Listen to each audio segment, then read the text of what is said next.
नमस्ते बच्चों। आप सब अच्छे होंगे, पढ़ाई कर रहे होंगे। बच्चों, फिर मैं आपके सामने आया हूँ। कल मैंने कौन सा पाठ किया था? मेरा देश मेरी माँ। अच्छा, तो बच्चों इस पाठ का शेष भाग आज हम पढ़ेंगे। तो पढ़ने से पहले कल हमने आपको गृह कार्य दिया था। तो गृह कार्य में कौन कौन से प्रश्न मैं दिया था, उस पर थोड़ा मैं आपको पूछूंगा। आप इन प्रश्नों के उत्तर दीजिएगा। भारत पर दुश्मनों ने कब आक्रमण किया? कौन बताएंगे? अच्छा, तुम बताओगे। तो भारत पर दुश्मनों ने 1965 में आक्रमण किया।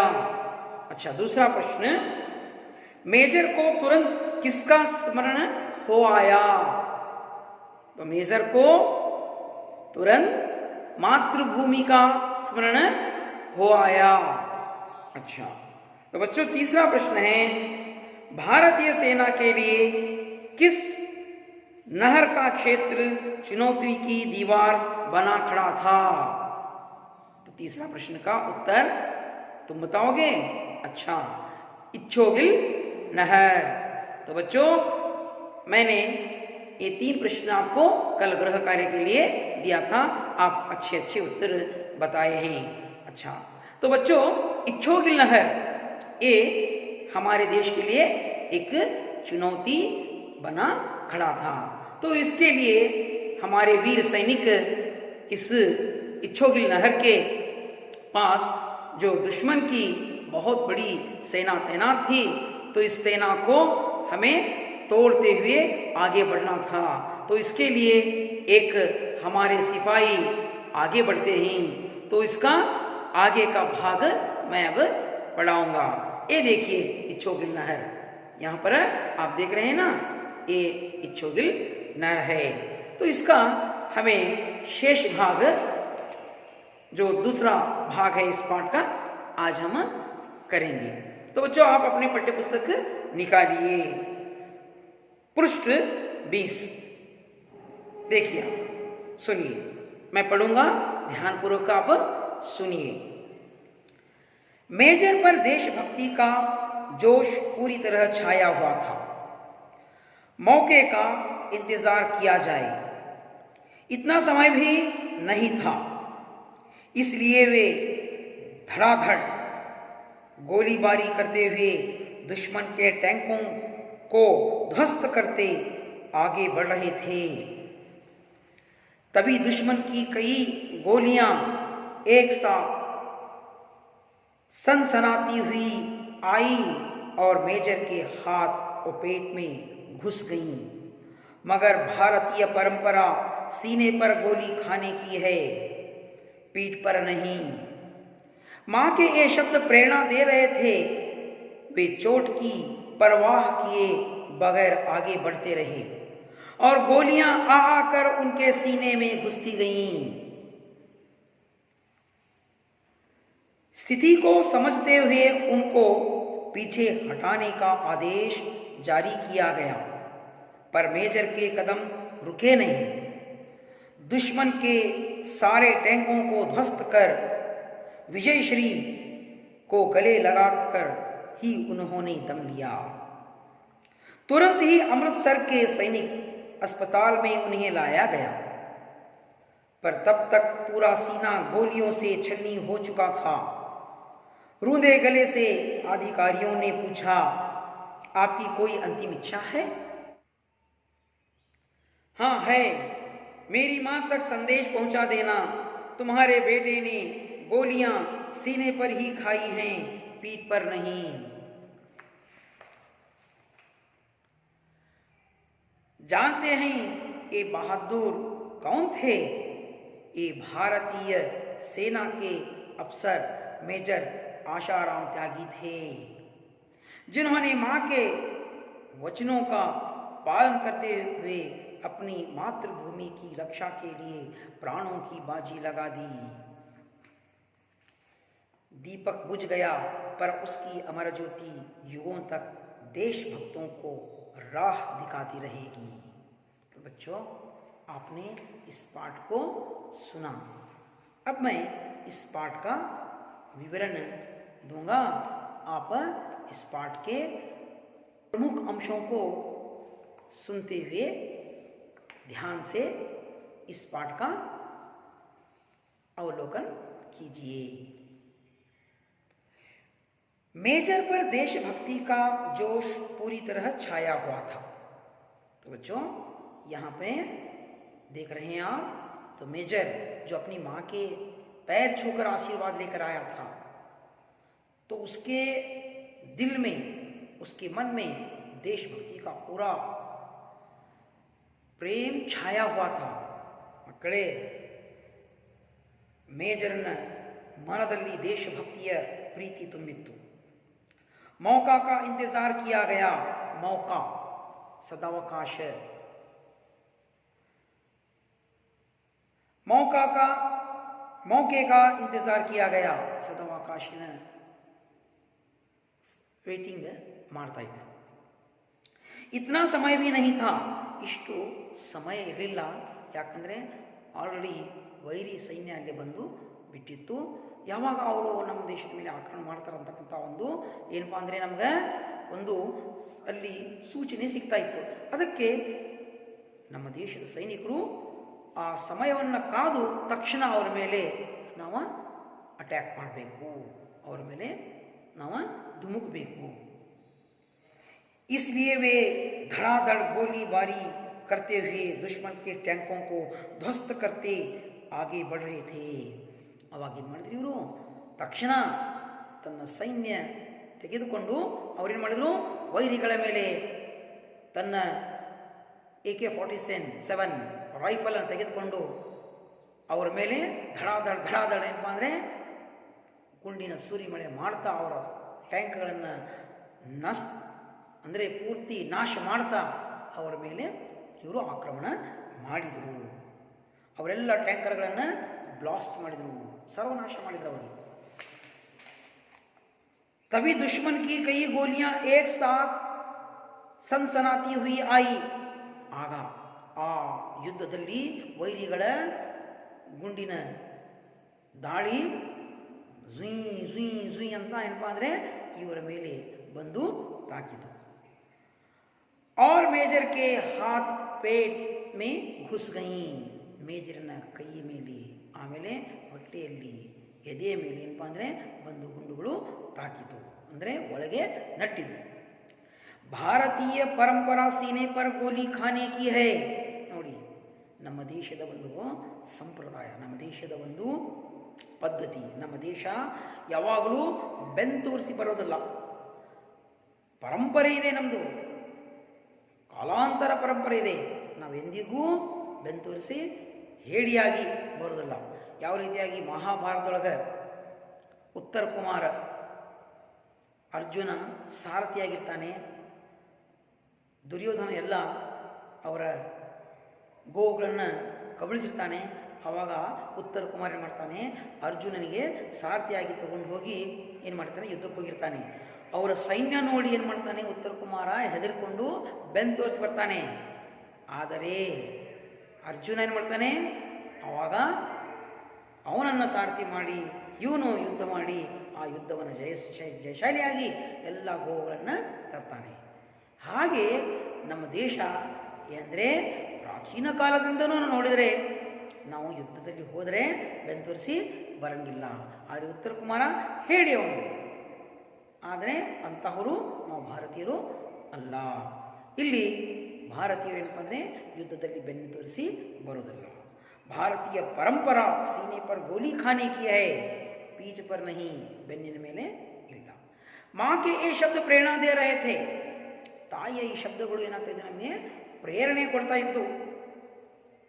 ಮೇಜರ್ನಿಗೆ ತಾಯಿಯ ಶಬ್ದಗಳು ಪ್ರೇರಣೆ ಕೊಡ್ತಾ ಇದ್ದು, ಮಗನೇ ನೀನು ಯುದ್ಧದಲ್ಲಿ ಬೆನ್ನು ತೋರಿಸಿ ಬರಬೇಡ ಅಂತ ತಾಯಿ ಆಶೀರ್ವಾದ ಮಾಡಿದ್ರು। ಆ ಮಾತುಗಳು ಮೇಜರ್ನ ಕಿವಿಯಲ್ಲಿ, ಮನದಲ್ಲಿ ಏನಾಗ್ತಾ ಇದ್ದು, ಮರಳಿ ಬರ್ತಾ ಇದ್ದು, ಅಲ್ಲೇ ಪ್ರತಿಸ್ತಾ ಇದ್ದು ಅವರಿಗೆ। मां के ये शब्द प्रेरणा दे रहे थे। वे चोट की परवाह किए बिना बगैर आगे बढ़ते रहे और गोलियां आ आकर उनके सीने में घुसती गईं। ನೋಡಿ, ಇಲ್ಲಿ ತಾಯಿಯ ಶಬ್ದಗಳು ಪ್ರೇರಣೆ ಕೊಡ್ತಾ ಇದ್ದು, ಆ ಪ್ರೇರಣೆ ಕೊಡ್ತಕ್ಕಂತಹ ಶಬ್ದಗಳು ಮೇಜರ್ನ ಮನದಲ್ಲಿ ಪೂರ್ತಿ ಅವರಿಗೆ ಉತ್ಸಾಹ ಕೊಡ್ತಾ ಇತ್ತು. ಆದರೆ ಮೇಜರ ಯಾವ ಕಾರಣಕ್ಕೂ ಹಿಂಜರಿಲಿಲ್ಲ, ಮುಂದೆ ಮುಂದೆ ಹೋಗ್ತಾ ಇದ್ರು. ವೈರಿಗಳ ಗುಂಡಿನ ಸುರಿಮಳೆ ಆಗ್ತಾ ಇತ್ತು, ಆದರೆ ಮೇಜರ್ ಭಯ ಪಡಲಿಲ್ಲ. ಅವರ ಟ್ಯಾಂಕರ್ಗಳ ಮೇಲೆ, ಅವರ ಆ ಸೈನ್ಯದ ಮೇಲೆ ಏನು ಮಾಡಿದರು, ನುಸುಳಿದರು. ಹೋಗಿ ಒಬ್ಬೊಬ್ಬರನ್ನ ಹುಡುಕಿ ಅವ್ರು ಏನು ಮಾಡಿದರು, ಹೊಡಿತಾ ಇದ್ರು. ಮೈ ಮೇಲೆ ಪೂರ್ತಿ ಗುಂಡು ತಾಕಿದಾವೆ, ರಕ್ತ ಬರ್ತಾ ಇದೆ. ಅವರು ತುಂಬ ಅವರ ದೇಹದಲ್ಲಿ ಗುಂಡು ತಾಕಿದಾವೆ. ಆದರೆ ಮೇಜರ ಹಿಂಜರಿಲಿಲ್ಲ, ಮುಂದೆ ಇಟ್ಟಂತಹ ಹೆಜ್ಜೆಯನ್ನು ಎಂದಿರಲಿಲ್ಲ. जो आगे रखा हुआ कदम मेजर पीछे नहीं हटाए, वे आगे बढ़ते रहे, ऐसे बढ़ते रहे जैसे उसके जिसमें 100 देवताओं की शक्ति बसी हुई है। इस प्रकार उन्होंने उन दुश्मनों पर आगे बढ़ते हुए उनको ध्वंस कर दिया। स्थिति को समझते हुए उनको पीछे हटाने का आदेश जारी किया गया। ಏನು ಮಾಡಿದ್ರು, ಮೇಜರ್ನ ದೇಹದಲ್ಲಿ ಗುಂಡು ತಾಕಿದಾವೆ.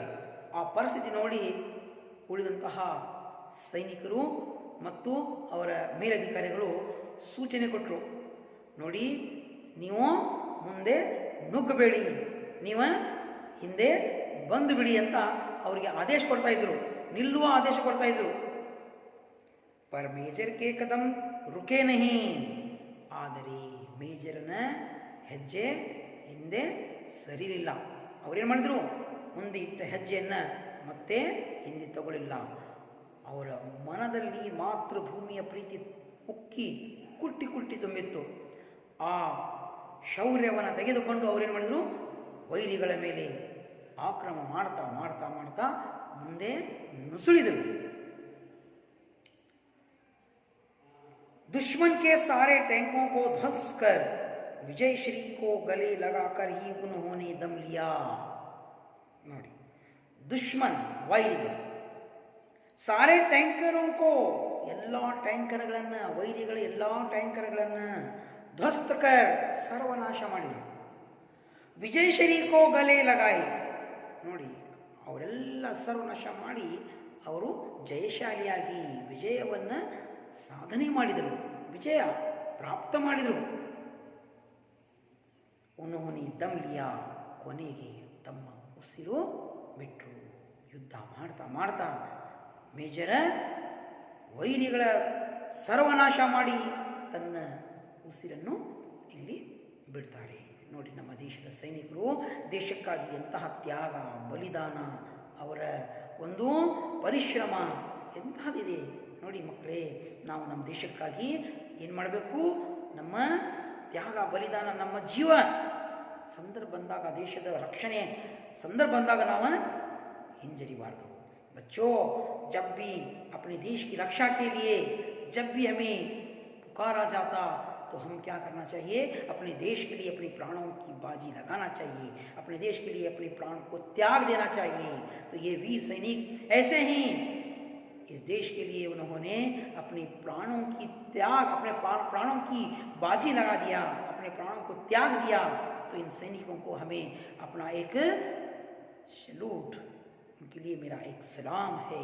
तो इन सैनिकों के लिए तो यहाँ पर ये मेजर युद्ध करते करते अपने प्राणों को त्याग दिए। तो आगे देखिए इसके तुरंत ही अमृतसर के सैनिक अस्पताल में उन्हें लाया गया। तो मेजर पूरे घायल हुए थे, तो घायल होने से उनको क्या किया गया, अमृतसर जो पंजाब में है, पंजाब में इनको एक अस्पताल में तुरंत ಆಂಬ್ಯುಲೆನ್ಸ್ ದ್ವಾರ ಲಾಯ ಆಗಯ. ಅಂದರೆ ಇವರಿಗೆ ತುಂಬ ಇವರು ಗಾಯಗೊಂಡಿದ್ರು, ಮೂರ್ಛೆ ಹೋಗಿದ್ರು. ಇವ್ರಿಗೇನು ಮಾಡಿದರು, ಆಂಬ್ಯುಲೆನ್ಸ್ ಮುಖಾಂತರ ಅವರನ್ನು ಅಮೃತ್ಸರ ಆಸ್ಪತ್ರೆಯಲ್ಲಿ ತಂದರು. पर तब तक पूरा सीना गोलियों से छन्नी हो चुका था. ಆಗ ಅವರ ಮೈಯಲ್ಲಿ ದೇಹದಲ್ಲಿ ವೈರಿಗಳ ಗುಂಡು ಎಲ್ಲ ತಾಕಿಬಿಟ್ಟಿದ್ದು. ಇದರಿಂದ ಅವರ ದೇಹದಲ್ಲಿ ಏನಾಗಿತ್ತು, ಪೂರ್ತಿ ರಕ್ತಸ್ರಾವ ಆಗಿಬಿಟ್ಟಿತ್ತು. ಆಮೇಲೆ ಅವರ ದೇಹ ರಕ್ತದಿಂದ ರಕ್ತಚಿತ್ತವಾಗಿತ್ತು. रूंधे गले से अधिकारियों ने पूछा. रूंधा ದುಃಖ, ಕರುಣೆಯಿಂದ ದುಃಖದಿಂದ ಅಳುವ ಏನಪ್ಪ ಅಂದರೆ ಸಂದರ್ಭ, ಅಲ್ಲೇ ಅಂತಹ ಸಂದರ್ಭ ಇತ್ತು, ದುಃಖದ ಸಂದರ್ಭ ಇತ್ತು. ಉಳಿದಂತಹ ಅಧಿಕಾರಿಗಳು ಕೇಳಿದರು ಮೇಜರಿಗೆ, ಆಪ್ಕಿ ಕೋಯಿ ಅಂತಿಮ ಇಚ್ಛಾ ಹೈ? ಎಲ್ಲ ಅಲ್ಲಿರ್ತಕ್ಕಂಥ ಅಧಿಕಾರಿಗಳು ಮೇಜರ್ ಕೇಳಿದರು, ನಿಮ್ಮ ಕೊನೆಯ ಏನಾದರೂ ಅಂತಿಮ ಇಚ್ಛೆ ಇದೆಯಾ ಅಂತ ಕೇಳಿದರು. ಆವಾಗ ನೋಡಿ ಏನು ಹೇಳ್ತಾರೆ ಮೇಜರ್, ಹಾಂ ಹೈ, ಹಾಂ ಇದೆ. ಮೇರಿ ಮಾँ तक ಸಂದೇಶ ಪਹੁಂಚಾ ದೇನಾ. ನನ್ನ ತಾಯಿಗೆ ಈ ಸಂದೇಶವನ್ನು ಕಳಿಸಬೇಕು. ನೋಡಿ ಇಲ್ಲಿ ಎಂತಹ ಒಂದು ಮಾತಿದೆ. ಯಾಕಂದರೆ ತಾಯಿ ಆಶೀರ್ವಾದ ಮಾಡಿ ಕಳಿಸಿದರು. ಮಗನೇ, ನೀನು ಬೆನ್ನು ತೋರಿಸಿ ಬರಬೇಡ, ಯುದ್ಧ ಮಾಡ್ತಾ ಮಾಡ್ತಾ ನೀನು ಮುಂದೆ ನುಗ್ಗಬೇಕು. ಭಾರತೀಯ ಸೇನೆ, ಭಾರತೀಯ ಪರಂಪರೆ, ಭಾರತೀಯ ನಾಗರಿಕ ತನ್ನ ಎದೆ ತೊಟ್ಟಿ ಮುಂದೆ ಯುದ್ಧಕ್ಕೆ ಹೋಗ್ತಾನೆ ಹೊರತಾಗಿ ತನ್ನ ಬೆನ್ನು ತೋರಿಸಿ ಬರೋದಲ್ಲ, ಹೇಳಿ ಅಲ್ಲ ಅವನು ಅಂತ. ಈ ಮಾತು ಮೇಜರಿಗೆ ನೆನಪು ಬಂದಿತ್ತು. ಅದಕ್ಕೆ ತಾಯಿಗೆ ಈ ಸಂದೇಶವನ್ನು ಕಳಿಸಿ ಅಂತ ಆ ದುಃಖದ ಪರಿಸ್ಥಿತಿಯಲ್ಲಿ ಕೊನೆಯ ಉಸಿರಲ್ಲಿಯೂ ಮೇಜರ್ ತನ್ನ ಅಧಿಕಾರಿಗಳಿಗೆ ಹೇಳ್ತಾನೆ, तुम्हारे बेटे ने गोलियां सीने पर ही खाई हैं, पीठ पर नहीं. ಈ ಸಂದೇಶವನ್ನು ನನ್ನ ತಾಯಿಗೆ ಕಳಿಸಿ. ನಿನ್ನ ಮಗ ಮೇಜರ್ ಯುದ್ಧ ಮಾಡ್ತಾ ಮಾಡ್ತಾ ಜಯಶಾಲಿಯಾದ, ಆದರೆ ಅವನಿಗೆ ಗುಂಡು ತಾಕಿದ್ದು ಎಲ್ಲ ಎದೆಯಲ್ಲಿ, ಬೆನ್ನಲ್ಲೆಲ್ಲ. ಬೆನ್ನು ತೋರಿಸಿ ಬರಲಿಲ್ಲ ನಿನ್ನ ಮಗ ಅಂತ ತಾಯಿಗೆ ಸಂದೇಶವನ್ನು ಕಳಿಸಿ ಅಂತ ಮೇಜರ್ ಎಲ್ಲ ಸೈನಿಕರಿಗೆ, ಅಧಿಕಾರಿಗಳಿಗೆ ಇಲ್ಲಿ ಹೇಳ್ತಾನೆ. ಮಕ್ಕಳೇ ನೋಡಿ ಹೇಗಿದೆ ಸಂದರ್ಭಗಳು. जानते हैं ये बहादुर कौन थे? हाँ, ಗೊತ್ತಾ ಈ ವೀರ ಸೈನಿಕ ಯಾರು? ये भारतीय सेना के अफसर मेजर आशाराम त्यागी थे. ಇವರು ಯಾರಂದ್ರೆ ಭಾರತೀಯ ಸೇನೆಯ ಮೇಜರ್ ಆಶಾರಾಮ್ ತ್ಯಾಗಿ ಇವರ ಹೆಸರು. ನೋಡಿ ಇಲ್ಲಿ ಒಂದು ನಿಮಗೆ ಚಿತ್ರ ತೋರಿಸ್ತಾ ಇದ್ದೀನಿ. ये देखिए मेजर आशाराम त्यागी जी का चित्र है. आप यहाँ पर देख रहे हैं ना. तो ये आशाराम त्यागी हैं जिन्होंने अपने देश के लिए अपने प्राणों की बाजी लगा दी. तो प्राणों की उन्होंने बाजी लगा दी. ये भारतीय सेना के अफसर मेजर आशाराम त्यागी थे जिन्होंने माँ के वचनों का पालन करते हुए, ಇವರು ತನ್ನ ತಾಯಿಯ ವಚನಗಳ ಪಾಲನೆ ಮಾಡ್ತಾ, अपनी मातृभूमि की रक्षा के लिए प्राणों की बाजी लगा दी. ತನ್ನ ಮಾತೃಭೂಮಿಯ ರಕ್ಷಣೆ ಮಾಡ್ತಾ ತನ್ನ ಪ್ರಾಣದ ತ್ಯಾಗವನ್ನು ಮಾಡಿದರು ದೇಶಕ್ಕಾಗಿ. प्राणों की बाजी लगाना, प्राणों की बाजी लगाना, अपने प्राण को त्याग देना, अपने प्राणों को बलिदान करना. ये मुहार है बच्चों. प्राणों की बाजी लगाना, प्राणों को त्याग देना, प्राणों की बलिदान देना, प्राणों को बलिदान देना. तो बच्चों, तो इस तरह यह आशाराम त्यागी अपने प्राणों की बाजी लगा दी. तो इस प्रकार यहाँ पर लेखक इस महान व्यक्ति का परिचय हमें यह पाठ द्वारा दे रहे हैं. दीपक बुझ गया पर उसकी अमर ज्योति युगों तक देशभक्तों को राह दिखाती रहेगी। तो बच्चों, इस महान व्यक्ति के प्राण चले गए इस देश के लिए, लेकिन इनकी अमर ज्योति आज भी बुझी नहीं, यह जल रही है, यह अमर है, ये सदा अमर रहेंगे, मर कर भी यह कभी नहीं मरेंगे, यह सदा अमर रहेंगे, ये सदा जीवित रहेंगे। तो इनकी प्राण अपने देश के लिए बलिदान हुए, लेकिन ये इस धरती से चले गए, लेकिन उनके त्याग और बलिदान शाश्वत रहे बच्चों। तो इस प्रकार आशाराम त्यागी इस देश के लिए अपने प्राणों की बाजी लगा दी और वे सदा के लिए अमर रह गए। तो बच्चों, आपने इस पाठ को सुना, तो मैं आपको यहाँ पर कुछ टिप्पणियाँ बताता हूँ, ध्यानपूर्वक सुनिए। इच्छोगिल नहर यह लाहौर से 14 किलोमीटर की दूरी पर है बच्चों, जो आज पाकिस्तान के बॉर्डर में कहते हैं।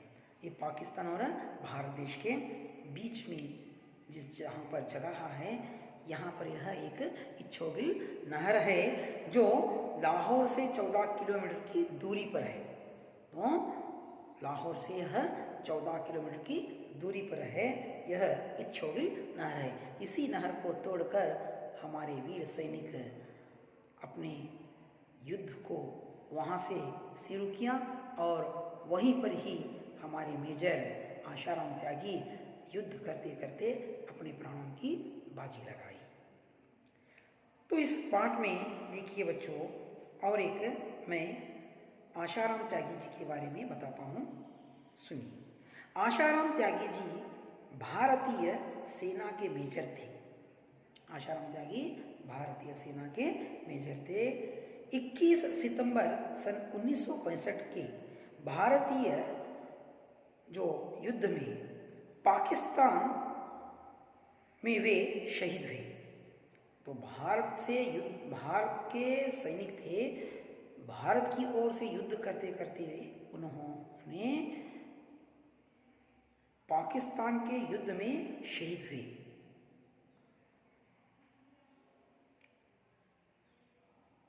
भारत और पाकिस्तान युद्ध में वे शहीद हुए। युद्ध उन्हें महावीर चक्र प्रदान कर सम्मानित किया गया। तो इस युद्ध में उन्होंने अपने प्राणों की बाजी लगा दी, प्राणों को त्याग दिया, इसीलिए उन्हें भारत सरकार ने उन्हें महावीर चक्र प्रदान करके सम्मानित किया गया। तो इस प्रकार बच्चों, यह पाठ में आपको आशाराम त्यागी किस प्रकार इस देश के लिए अपने प्राणों को त्याग दिया और उन्हें सरकार ने क्या क्या उनको मान्यता और सम्मान और उनका आदर किया। बच्चों, हमें भी ऐसे बनना चाहिए कि ऐसे महान सेनानियों के जैसे हमारे गुण बनाना चाहिए। आप सब आगे के इस देश के नागरिक हैं, आप सब एक अच्छे नागरिक के रूप में बने, अपने जीवन को इस देश के लिए संवारें, त्याग दें, बलिदान दें और आप भी हमारे देश के सैनिक बने। सैनिक में जब भी भर्ती के लिए आवेदन किया जाता है, तो जब आपको 18 साल हो जाते हैं तो आप 18 साल के बाद हमारे देश के सेना के एक सैनिक बन सकते हैं। तो आप भी हमारे देश के सेना बने। कौन कौन बनेंगे? अच्छा, आप भी बनेंगे। सारे लड़कियां भी हाथ उठा रहे हैं। हाँ, आपके लिए भी आपको आवेदन किया जाएगा, क्योंकि हर क्षेत्र में आज लड़कियों का समान स्थान है। तो पूरे लड़के और लड़कियां दोनों भी आप यहाँ पर हाथ उठा रहे हैं। आप हमारे देश की नेवी और पैदल भूसेना जो भी BSF जितने भी हैं हमारे देश के रक्षक हैं, तो ऐसे आप बन सकते हैं। इसके लिए जब हम प्रौढ़शाला में और कॉलेज में जाते हैं तो एनसीसी और स्काउट में हमें भाग लेना चाहिए बच्चों। तो जैसे इसमें छोटे छोटे हमें ट्रेनिंग दी जाते हैं, तो उसके द्वारा आगे चलकर हमें इस देश की सेना में भर्ती हो सकते हैं। तो बच्चों, आपको ये पाठ कैसा लगा? अच्छा लगा ना? तो बच्चों, अब हम आगे बढ़ेंगे। इस सेना के अधिकारियों के अभिधान पर ध्यान देंगे। थल सेना हिंदी में, अंग्रेजी में जनरल कहते हैं। जल सेना अंग्रेजी में एडमिरल। उसी प्रकार वायुसेना एयर चीफ मार्शल कहते हैं। अच्छा, आगे बढ़ेंगे। तो बच्चों, अब भारत के जनरल हैं मनोज मुकुंद नरवाने और एडमिरल हैं करमबीर सिंह और एयर चीफ मार्शल हैं राकेश कुमार सिंह भदूरिया। तो ये अलग अलग पदों पर नियुक्त हुए हैं। तो आगे चलेंगे बच्चों। अच्छा बच्चों, मैं आपको विरुद्धार्थक शब्द सूची पर ध्यान दूंगा। देखिए, अच्छा का विरुद्ध पद है बुरा, बड़ा छोटा, आगे पीछे, दोस्त दुश्मन, भेद्य अभेद्य। तो ये विलोम शब्द हैं, आप अपने पुस्तक में लिख लीजिए। अच्छा बच्चों, मैं अब आपको नमूने के अनुसार अन्य वचन रूप बताता हूँ, ध्यानपूर्वक सुनिए और लिख लीजिए। परीक्षा परीक्षाएं, माता माताएं, शाखा शाखाएं, कविता कविताएं, पत्रिका पत्रिकाएं, रेखा रेखाएं। तो आप इन सारे शब्दों को लिख लीजिए और अन्य शब्दों को अपने पाठ्यक्रम से निकालकर लिख कर आप अपने शिक्षकों को दिखाइएगा। आगे चलेंगे बच्चों। इन शब्दों का वाक्यों में प्रयोग कीजिए। दीवार, इस दीवार का रंग सफ़ेद है। प्रणाम, हमें माता पिता, गुरुजनों और बड़ों को प्रणाम करना चाहिए। आसान, चतुरता से मुश्किल कामों को आसान बना सकते हैं। तो इस प्रकार अन्य शब्दों के आप अपने घर में वाक्य बनाकर लिखें। अच्छा बच्चों, अब हम आगे बढ़ेंगे। बच्चों, अब हम कन्नड़ या अंग्रेजी में अनुवाद करेंगे। राष्ट्र रक्षा करना हमारा सबसे बड़ा कर्तव्य है। तो इसको कन्नड़ में अनुवाद करेंगे। ರಾಷ್ಟ್ರ ರಕ್ಷಣೆ ಮಾಡುವುದು ನಮ್ಮೆಲ್ಲರ ಅತಿ ದೊಡ್ಡ ಕರ್ತವ್ಯವಾಗಿದೆ. अंग्रेजी में protecting of our country is first and foremost duty of a citizen. दूसरा वाक्य है भारतीय परंपरा सीने पर गोली खाने की है, पीठ पर नहीं. कन्नड़ में ಭಾರತೀಯ ಪರಂಪರೆ ಗುಂಡಿಗೆ ಎದೆ ಒಡ್ಡುವುದೇ ಹೊರತು ಬೆನ್ನಲ್ಲ. अंग्रेजी में देखेंगे India has legacy of gumption to receive bullets right on the chest but not on the back. आगे बढ़ेंगे. तीसरा वाक्य देखेंगे मेजर पर देशभक्ति का जोश पूरी तरह छाया हुआ था. कन्नड़ में ಮೇಜರ್ನ ಮೇಲೆ ದೇಶಭಕ್ತಿಯ ಉತ್ಸಾಹ ಸಂಪೂರ್ಣವಾಗಿ ಆವರಿಸಲ್ಪಟ್ಟಿತ್ತು. अंग्रेजी में देखेंगे the influence of patriotism was completely spread on major. अगला वाक्य देखेंगे युद्ध भीषण रूप से फैलता जा रहा था. कन्नड़ में युद्धವು ಭೀಕರ ರೂಪದಲ್ಲಿ ಹರಡುತ್ತಾ ಹೋಗುತ್ತಿತ್ತು. अंग्रेजी में देखेंगे the war was spreading terrible. बच्चों आपने कन्नड़ में अनुवाद देखा ना, आप भी अपने घर पे ऐसे अलग अलग वाक्यों को कन्नड़ और अंग्रेजी में अनुवाद कीजिए। अब हम गृह कार्य की ओर बढ़ेंगे। मैं आपको गृह कार्य दूंगा। इन प्रश्नों को आप अपने घर पर लिखकर अपने शिक्षक को दिखा दीजिएगा। इन प्रश्नों का उत्तर लिखिए। पहला प्रश्न है, अमृतसर के अस्पताल में मेजर के अंतिम शब्द क्या थे? फिर बेर पढ़ता हूँ, सुनिए। अमृतसर के अस्पताल में मेजर के अंतिम शब्द क्या थे? दूसरा प्रश्न है, मेजर आशाराम त्यागी जी ने अपनी मां को दिए हुए वचनों का पालन किस प्रकार किया? फिर से पढ़ता हूँ, सुनिए। मेजर आशाराम त्यागी जी ने अपनी मां को दिए हुए वचनों का पालन किस प्रकार किया? तो बच्चों नीचे और एक प्रश्न है, सुनिए। इन शब्दों का वाक्यों में प्रयोग कीजिए।